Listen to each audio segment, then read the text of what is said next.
Buenas noches, bienvenidas y bienvenidos. Gracias por estar de nuevo en este programa y gracias a Miriam Grunstein, que está aquí, experta en temas de petróleo, de energía y de esta reforma constitucional que está pues ya en curso, digámoslo así, esta reforma trascendente en este sexenio que ha cambiado los ejes de muchas cosas. Sí. Pero aquí llegamos, Miriam, a un tema que se estimaba de mayor alcance en términos del tiempo, que es el asunto de las aguas profundas. Se acaba de anunciar el conjunto de licitaciones ganadas, con 8 contratos, con diferentes consorcios internacionales, algunos con alianza con Petróleos Mexicanos, otros que vienen de otra manera, hay de diferentes nacionalidades, y bueno, como es el país, se está interpretando esta noticia que las autoridades la consideran una gran noticia, que hace valer la existencia de una reforma como la que se hizo en materia petrolera y energética,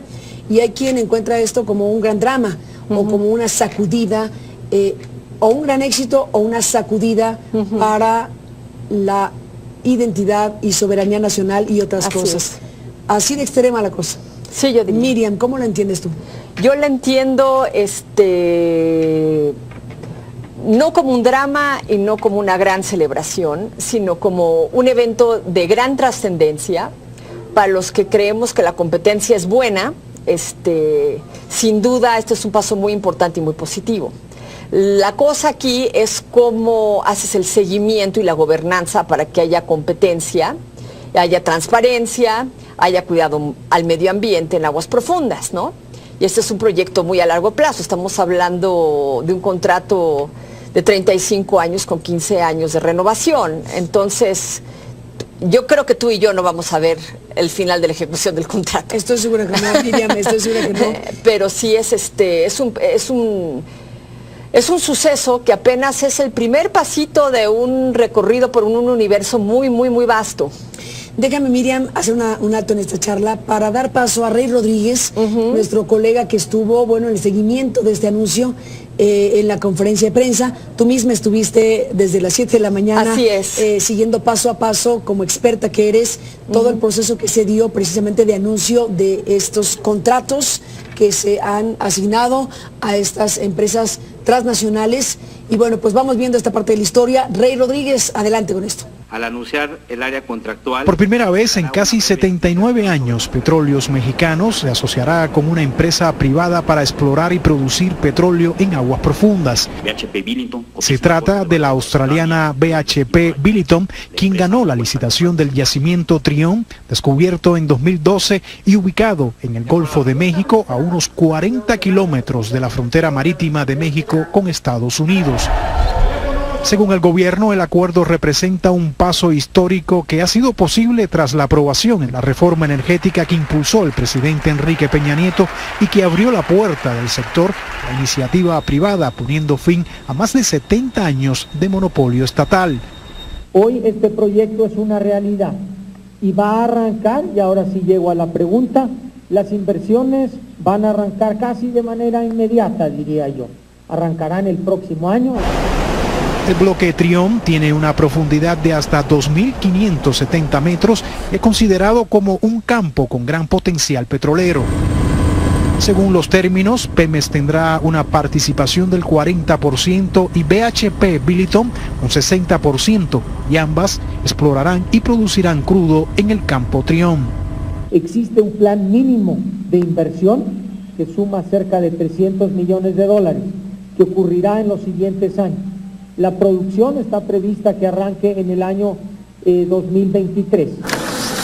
El acuerdo forma parte de la cuarta licitación de la llamada Ronda 1, en los que se ofertaron, además del campo de Trión, 10 contratos de licencia en aguas profundas del Golfo de México para la exploración y extracción de hidrocarburos. Todo esto. La francesa Total fue la que más campos se llevó y solo 2 subastas fueron declaradas desiertas. Este especialista dice que estos contratos podrían significar una bocanada de oxígeno para una empresa que atraviesa por no pocos problemas tras la caída de los precios del petróleo internacional. Es un alivio para el gobierno federal, es una bocanada para Pemex que haya conseguido a alguien que vaya con Fairmount, con Trión. Es una bocanada que le estén confiando a él, pero Pemex necesita muchísimo más que una gran aliento de oxígeno, mucho más que esto. Petróleos Mexicanos ha reconocido que la empresa acumuló pérdidas en el 2015 por el orden de los 30.000 millones de dólares. En febrero de este año, su Consejo de Administración aprobó un ajuste por el equivalente a casi 5.500 millones de dólares a su presupuesto de 2016, solicitado por la Secretaría de Hacienda como parte de un plan de recorte al gasto público para hacer frente al difícil entorno global. Rodríguez, CNN, Ciudad de México. Bueno, regresamos, Miriam, con este tema, después de escuchar a Rey Rodríguez. Pues en el comunicado de la Secretaría de Energía, en México está este boletín que dice que en sesión pública que se transmitió en vivo, que estabas ahí como digo, se realizó la apertura de propuestas y declaración de licitantes ganadores de los contratos para la exploración y extracción de hidrocarburos correspondientes a la cuarta convocatoria de la llamada Ronda 1. Las áreas contractuales licitadas se encuentran en las provincias petroleras Cinturón Plegado Perdido y Cuenca Salina, ambas en las aguas profundas del Golfo de México. Se asignaron, como se ha informado, 8 contratos para la exploración y extracción de hidrocarburos en aguas profundas del Golfo de México. Y bueno, pues una inversión asociada grande de 34.4 mil millones de dólares durante los próximos 35 años. Bueno, tú dices, Miriam, que para alguien como tú, que crees en la competencia, es una buena noticia. Hay una polémica en México desde el momento mismo que se anunció la reforma energética, donde quien piensa que es una buena reforma y quien piensa que esto es una muy mala decisión.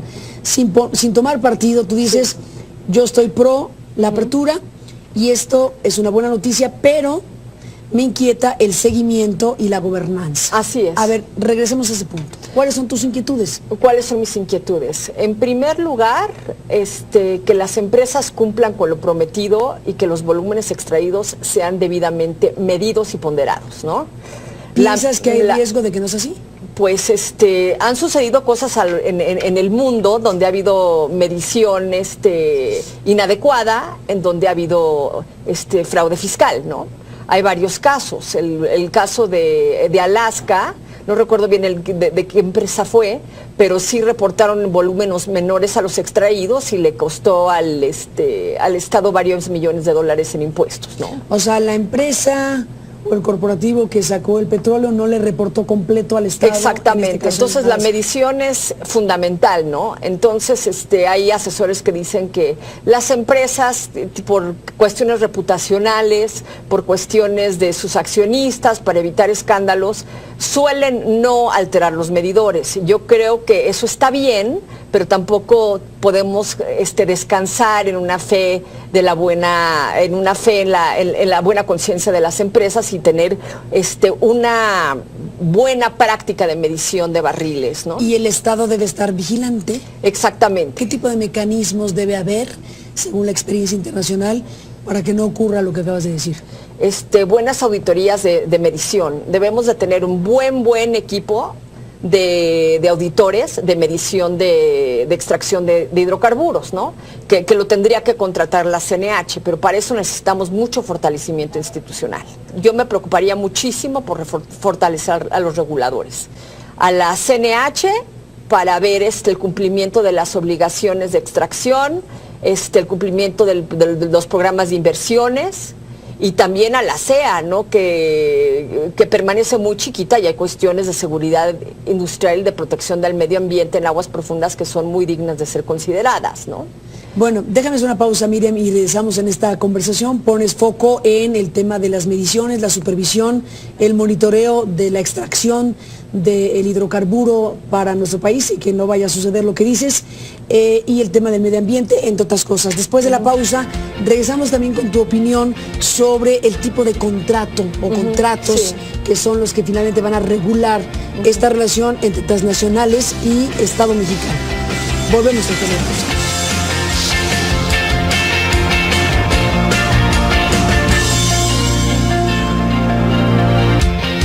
Regresamos, Miriam, en esta conversación. Me estabas contando algo en el corte. Retoma la idea y platícasela al público de casos que han afectado el medio ambiente a nivel internacional.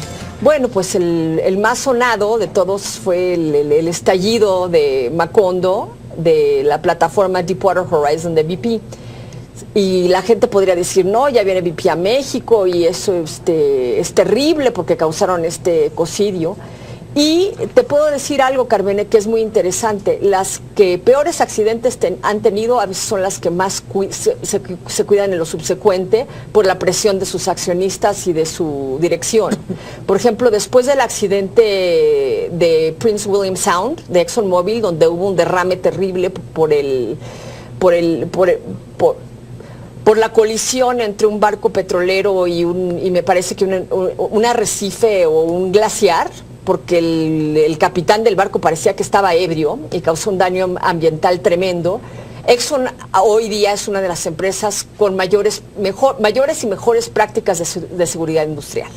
Entonces, BP, después de ser identificada como no la mala del cuenta, sino la funesta ecocida, va a tener muchísimo cuidado de que esto no le vuelva a suceder. Porque si le sucede, otra vez, ojo, estamos muy cerca de la frontera de México y de Estados Unidos, ¿me explicó? Sería un golpe tremendo para la empresa volver a cometer un error de esta índole. Bueno, eso es parte de lo que de lo que pones en el radar de la atención, el tema de la supervisión por la medición de la extracción, el tema del medio ambiente y repercusiones de esta naturaleza.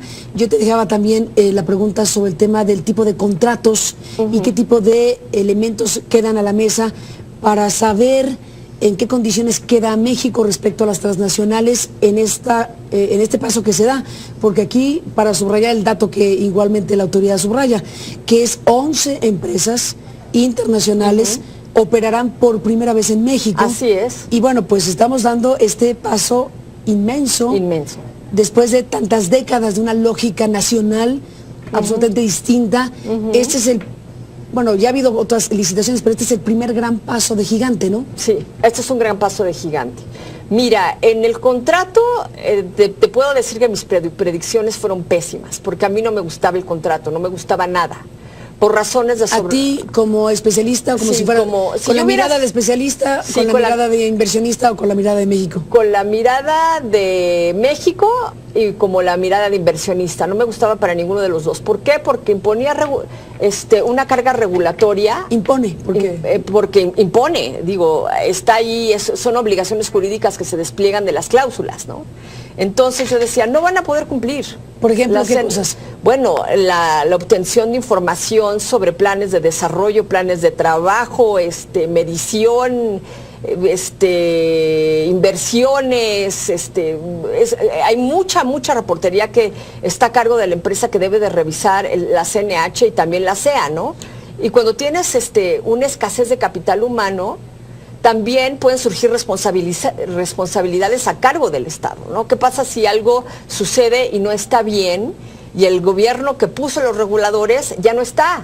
O sea, los reguladores van a estar aquí después de 2018, pero no sabemos qué presidente y qué secretario de Energía vamos a tener, ¿no? Entonces, cualquier metidita a pata por los reguladores de un presidente que no quiera a estas comisiones podrían meter en aprietos a los reguladores y causarles responsabilidades graves a ellos y no únicamente. También un desfasamiento del modelo, ¿no? Un derrumbe del modelo. Entonces, yo no lo hubiera sobreregulado, yo hubiera sido más mesurada en mi regulación del contrato. Pero digamos, a ver, ¿te parece que está sobreregulado por parte del Estado mexicano el tipo de inversión que se está anunciando? No la inversión, las inversiones, ese es exactamente el caso contrario. A ver, entonces, ¿qué está sobreregulado? Las obligaciones de reportar el avance de los trabajos en el curso del contrato. Van a tener que administrar muchísimos contratos. Aquí estamos hablando de 8.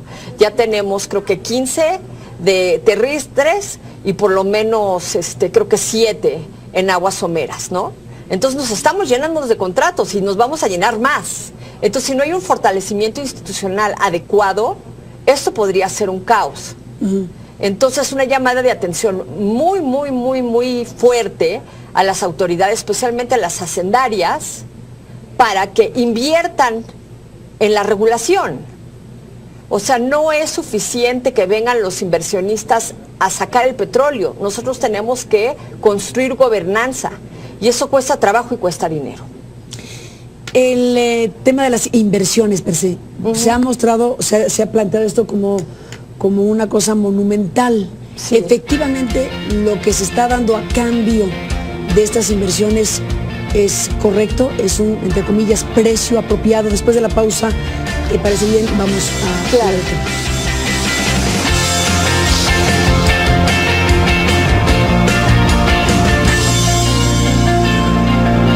Bueno, Miriam, se nos acabó el tiempo, pero en esta parte final yo te preguntaba, con tu mirada experta, sobre el volumen de recursos.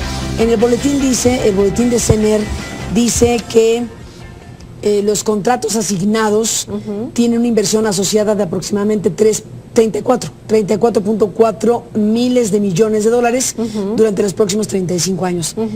Bueno, son una cantidad bárbara, pero yo pregunto, ¿es mucho o poco en función de lo que se llevan? Bueno, en función de lo que se llevan, eso ya lo veremos, ¿no? Porque, ojo, aguas profundas es una actividad de altísimo riesgo, ¿no? De 10 pozos que perforas, tal vez 1 o 2 sean productores. Entonces, qué riesgo enorme. Es un riesgo muy grande para las empresas, y por eso tienes consorcios y no tienes empresas solitarias, para diversificar el riesgo, ¿no? Entonces, nosotros ya tenemos una idea de cuánto vamos a ganar nosotros. Cuánto vayan a ganar ellas es un cálculo que están haciendo ellas ahora, ¿no? Y a veces les va muy bien y a veces les va de la santa patada, ¿no? Por ejemplo, Shell ha tenido muchos problemas últimamente por proyectos que no han progresado. Se metió a subsalinos en Brasil y no fue buena idea, y se metió al Ártico y fue peor idea, ¿no? Entonces no siempre les va bien. ¿Pero cuando les va bien? Cuando les va bien, les va muy bien. O sea, por ejemplo, qué sé yo, como decía Rockefeller, ¿no? El primer negocio más lucrativo del mundo es la industria petrolera bien llevada, y el segundo más lucrativo es la industria petrolera mal llevada, ¿no? Estamos hablando de utilidades multimillonarias, muchísimo mayores a los 34.4 mil millones de dólares que va a recibir el gobierno. Precisamente por eso se toman el riesgo, porque el riesgo está equilibrado con la ganancia, ¿no? Es grande mi riesgo y será grande mi ganancia. A ver, hablemos de riesgo. ¿Hay aquí riesgo compartido con el Estado mexicano? ¿Hay aquí No, para nada. Okay. O sea, la empresa llega, instala su infraestructura. Si le va bien, le va bien. Le va bien, si no... ¿Y qué le toca al Estado mexicano si le va bien? La regalía ofertada. ¿Qué es? ¿Cuánto? ¿Qué es ¿Qué porcentaje? Bueno, los porcentajes, ahí sí hubo una cosa muy llamativa. Por ejemplo, para un campo, Hacienda estaba pidiendo 1.9% de regalía adicional. Sierra y Carigali ofrecieron 26.7, me parece, de regalía adicional. Entonces, alguien está haciendo cuentas raras, ¿me explico? ¿De 26 a 1? Sí, o Hacienda no sabe hacer evaluación de activos, lo cual sería muy grave, porque es nuestra responsabilidad como mexicanos saber cuánto valen nuestros activos, o las empresas están sobreofertando para ganar, ¿no? Lo cual también es un riesgo, porque después, vamos a renegociar, cayó el precio, tengo problemas económicos. Entonces, no me gusta el cisma entre la regalía requerida por Hacienda y algunas ofertas que me parecieron muy disparadas. Por ejemplo, las de Sierra y Carigali me parecieron exageradas, la de los chinos, pero los chinos se entiende porque tienen una liquidez gigantesca, ¿no? ¿Y qué ofrecieron los chinos? 17% una vez o 22%. No me acuerdo si fue 17 o 22, pero también el requerimiento de Hacienda era muchísimo menor. Estamos hablando de tal vez 3%, 4%. Lamentablemente no me pude aprender toda la información, porque sí fueron 10 contratos y muchas empresas, pero sí el cisma era demasiado grande. Entonces te hace pensar si nosotros estamos haciendo una mala evaluación de los activos o si las empresas están sobreofertando para ganar. Pero mira la sobreoferta, ¿no? Sería gigante. Pemex asociado con Chevron solamente. ¿En cuántos va Pemex con alguien? ¿Solamente en este caso? Chevron y una empresa japonesa. Creo que quedaron con 2 contratos. ¿Y qué piensas de Pemex socio de o asociado a? Bueno, yo pienso que Chevron, yo creo que Chevron es una excelente empresa. Tiene un récord de seguridad industrial y de protección al medio ambiente muy bueno, y además tecnológicamente es una empresa de mucha vanguardia en aguas profundas, ¿no? Ha perforado algunos de los pozos más profundos en el mundo con un récord de seguridad realmente casi impecable, si no es que impecable. Yo no tengo conocimiento de ningún derrame de Chevron, ¿no? ¿Qué puede interesarle a Chevron de Pemex? Porque esa es una de las preguntas que me planteé, ¿no? ¿Por qué tanta insistencia, tanta vehemencia, ¿no? de Chevron de acercarse a Pemex? Y yo creo que es una cuestión de que Chevron se podría sentir protegida por Pemex al estar cerca de alguien que conoce bien las leyes mexicanas, que conoce no únicamente las leyes, sino las prácticas. Y finalmente, si hay un presidente agresivo en contra de la reforma energética en 2018, pues es más difícil demandar un consorcio en donde tienes tu propia empresa estatal. O sea que yo creo que Chevron fue inteligente en ese sentido. ¿Para protegerse en el ámbito político? En el ámbito político y en el ámbito jurídico. Siempre es más difícil atacar un consorcio si quieres proteger a tu empresa estatal. Ahora puedes desmantelar tu empresa estatal y poner otros directivos, ¿no? Que sean de tu agrado. Y eso ya tensa la relación con el socio. O sea, no siempre funciona. Funcionó bien para Chevron en Venezuela. O sea, Chevron sigue con PDVSA. Antes de Chávez y ahora con Maduro, ¿no? Entonces, y a mí me agrada la alianza. Creo que si Pemex se avispa, se despierta, puede aprovechar mucho de la alianza con Chevron. Tiene mucho que aprender de Chevron. En términos de administración de proyectos, yo creo que puede beneficiarse enormemente. Pero eso no depende de Chevron, depende de Pemex. Pues ahí está, todo un tema. Muy importante, todo un tema. Miriam, gracias por estar aquí para exponer la información, tus reflexiones y tus preocupaciones, lo que es una cosa de sentimientos encontrados, ¿no? Sí, así de inquietudes encontradas. Mira, yo lo veo así. Ayer estuve en la boda, fue la borrachera, el baile, ya vendrá la cruda, ¿no? Siempre hay problemitas. Entonces hay que mantenernos sensatos. Bueno, pues Miriam, estamos siguiendo muy de cerca todo esto. Gracias por estar aquí como siempre. Encantada, Carmen. Gracias, Miriam. Y a usted que nos permitió acompañarle, pásela bien, buenas noches. Seguimos en el tema. Hasta la próxima.